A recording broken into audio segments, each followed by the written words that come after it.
every once in a while during the, whenever the Mandalorian comes up, someone will offer up, why don't they just do a Boba Fett show? It's like, frankly, Boba Fett's kind of a wasted character now. I mean, Jango Fett was mildly interesting. Boba Fett's just his, pissed off son. But remember, Dave Filoni is the one kind of driving behind this one. And he was also the driving force behind the Clone Wars. Kenobi, Mandalore's violent past is behind us. All of our warriors were exiled to our moon, Concordia. They died out years ago. Are you certain? I recently encountered a man who wore Mandalorian armor. Jango Fett. Jango Fett was a common bounty hunter. How he acquired that armor is beyond me. So basically, it's like, don't look to either Jango or Boba as examples of Mandalorians, okay? And frankly, I am rather curious about the Mandalorian culture stuff because we got a very, fairly a noble warrior race who actually went up against the Jedi and the Sith at various times. And while, they did get defeated, I don't think they have never really bent the knee, so.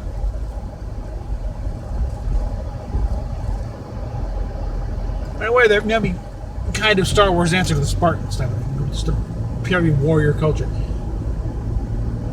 And I'd like to see that explored some live action wise.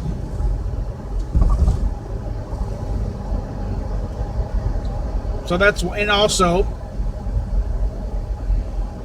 do a search sometime just for Mandalorian and just see all the variations. Since it's been established that armor is not unique to Boba Fett, you have all kinds of wild, variations on that. And also, since, they're not clones, you get all shapes and sizes and genders. Sabine Wren, anyone from Rebels? And that's why, there are 2 armor sets I want to build when I get a setup. I can do this sort of thing. At least one set of Iron Man armor. And I want to do Mandalorian armor. Because I like when it's like you don't have to adhere to, oh no, that dent was over here. No, you can do whatever the hell you want. You got a free reign of how do you want this armor set up and what do you want it to look like. Now I got templates. They can make it out of cardboard. I'd rather find something a little sturdier. Warblood comes to mind. I'd like to get some experience of working on that stuff.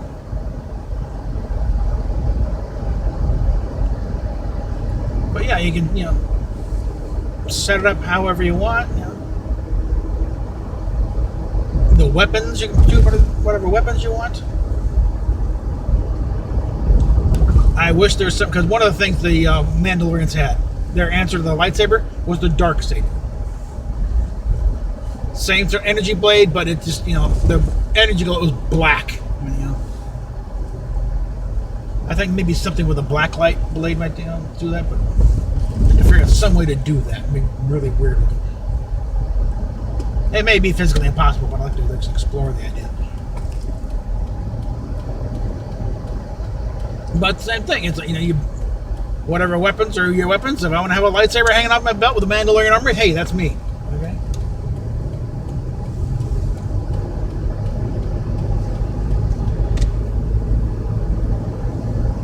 Because one of the frustrating aspects of this life is I'm missing out a lot of cosplay stuff. A lot of opportunities there.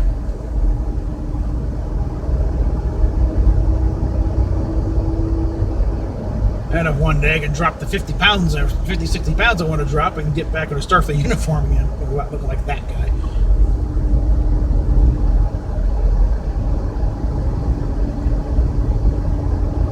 But yeah, it's like, just to get some of this, get back and doing stuff in this. And while granted, I'll probably have to sail the high seas to get the Mandalorian, at least for a while. I do look forward to it. What I'm not looking forward to is the fact they're going to explain the First Order. I don't care about the First Order, okay?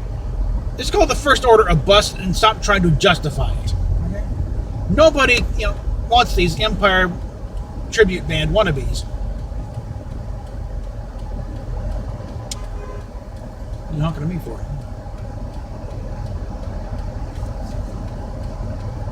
I just assumed, Oh, another thing to talk about, as long as I'm doing Star Wars stuff, just be consistent, so I can put up the one title block. The various rumors that are coming out about the plot, for all we know, they're all true. There are going to be elements of truth in all of them. I am putting a lot of stock, though, in the one about the wills. Mainly because, remember, they finally brought in George Lucas to consult on these things. I imagine that's, now you ask me. Now that you've purchased the entire franchise on the precipice, now you ask me to come in and save your ass, okay? All right, here's how you do it. And he's got him in a position where they kind of have to listen to him now. He was, when he was going to do on 7, 8, 9 on his own before the sellout, before the buyout by Disney, he was wanting to go into the stuff on the wills. It's kind of like these force beings that are kind of underlying the whole thing. Remember, this is, it's not just stuff he's pulled out of his ass, really. Well, it all is, really. But if you remember the first novelizations of Star Wars, it is supposed to be, the Journal of the Wills, where all the stuff was recorded. And in the first draft, the wills paid up. They're probably much different characters than they have. Well, there would be this time, but there's still an underlying thing of the Force and the whole thing. And just the fact that, okay, here's something different that's not obviously stolen from something else, and really goes to the underpinnings of the whole bloody franchise. I think that one I can put a lot of belief in that one, because that one sounds like George. All the rest of them sound like JJ ripping off something else to try and suit his means.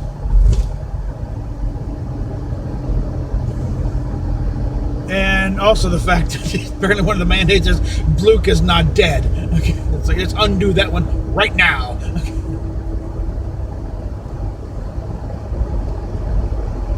He may have teleported off somewhere else to rest, but no, he's not dead.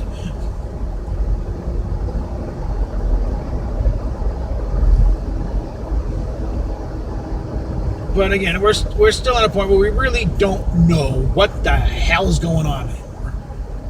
And normally that would be kind of pretty big anticipation. It's, okay, we're really going into this cold. We will have no clue. No, it's hard to spoil anything. We don't know what's going on.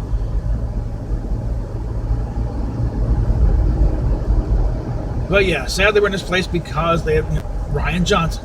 Let's just put it right on his head. I would say pointy little head, but it's a sphere. Okay?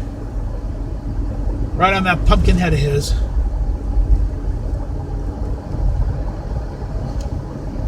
Because, it's like, JJ, I didn't derail anything. Again, JJ is lying, okay? Let's make no bones about it. He has lied blatantly before. There's no reason to believe he's not lying his ass off now. Because, Colin Trevorrow made no bones about the fact that, why he quit. Because part of the deal was that Luke would still be alive at the end of episode 8, and he'd be able to, and it hinged rather heavily on his version. And Ryan decided, and they decided in the editing bay. It was up and down whether Luke was going to live or die. I'll kill him. If that's the thought process you got into making a film, it's like, again, someone needs to remind him, you're in a part of a 3-part trilogy here of a larger franchise. You don't get to do whatever the hell you want. There are restrictions. You got to think about the next chapter.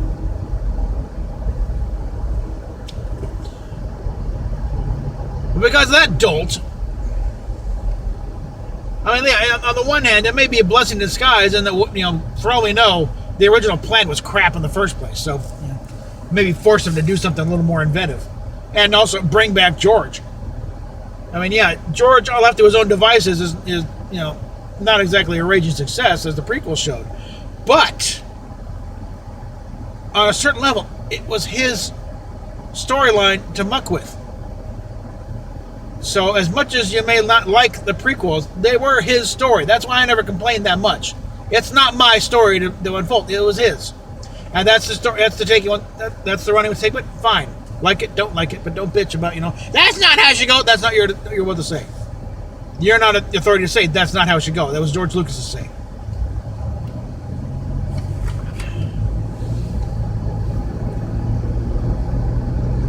Kind of same way with the Star Trek franchise.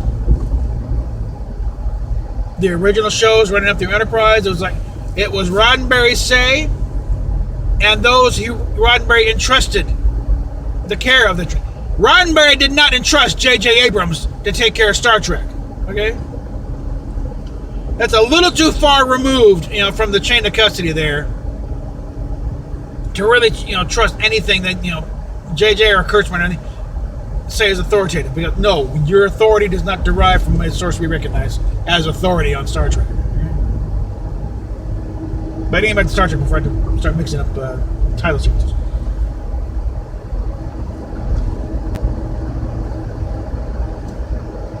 I think if they, in all cases, they have brought in George. It was George's idea to bring back Palpatine because I think he was going to bring back Palpatine all along anyway. So yeah, a lot of this is stuff. I am cautiously optimistic they might be able to pull it out of the fire.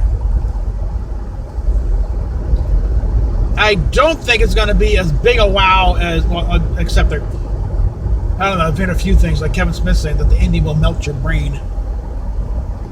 We will see, and whether it's melted in a good way or a bad way.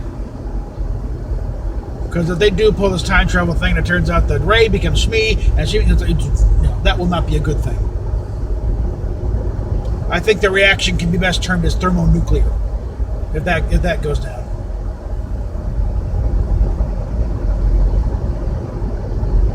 But it will be interesting. Interesting as in the old Chinese curse, may you live in interesting times. That's where we're at right now. As Star Wars fans and Star Trek fans and Doctor Who fans, we live in interesting times.